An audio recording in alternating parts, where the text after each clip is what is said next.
in Pakistan since 1947. Some of the reports never unearthed, and not only commissions, right from Hamud Rahman commissions for Halim commissions for the water to the judicial commissions that were set for 2010 floods till today. And this is good that we should have done People's Commission way back in 1948, because by design it was in a way our forefathers didn't see Pakistan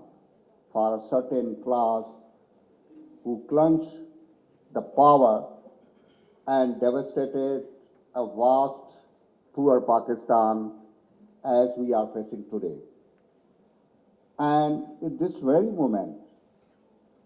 in the morning when we started this conference, we talked about the scarcity, we talked about the population bomb, we talked about the urbanization and other things,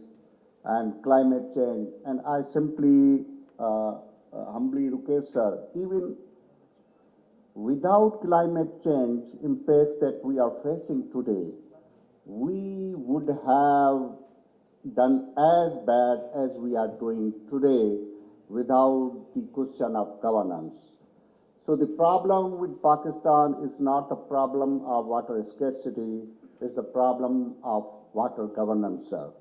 That is something we need to take in action, and we need to also decide that specifically looking into the 2025 floods, right from Ruda in Lahore to Jalalpura, Pirwala